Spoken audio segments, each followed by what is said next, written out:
Whether you believe in reincarnation, the idea that a soul returns to the physical form in some type of organism and has another life cycle, or not, I think we have lost the power and the understanding of what rebirth is in a non-religious sense, as a metaphor, as a symbol.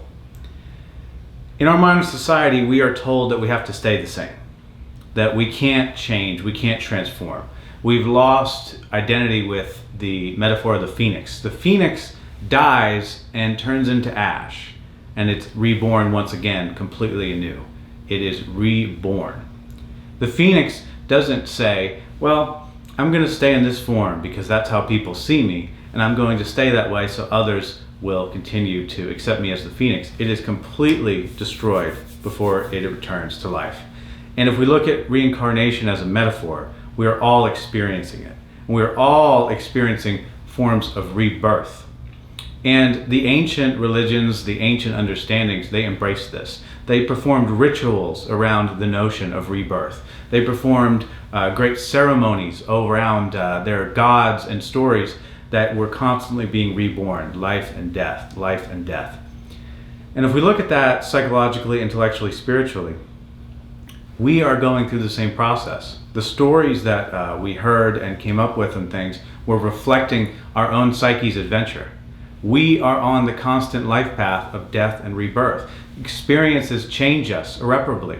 We have experiences, positive or negative, and parts of us die. They are changed.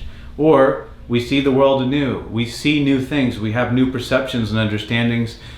We hear from different perspectives of others, and it changes us. We become reborn. And society has a tendency to tell us that we have to be in a box, that we have to be labeled, that we can't escape this box. But in reality, what is the purpose? What is the point of living if we're not unfolding? If you were the same person at 10 years old and 20 years old and decades later, that's a problem.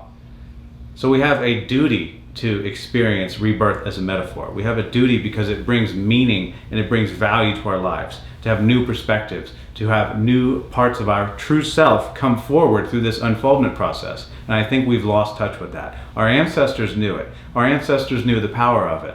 But we have lost touch with it because modernity tries to place us in boxes. And I think we should embrace reincarnation as a metaphor, regardless of the religious context, if you embrace it or not, at least as a metaphor in life to give milestones and markers and meaning to the journey. Could be called micro-reincarnation. It could also just be called self-reflection and looking at the stages of life. But I think we've lost touch with it.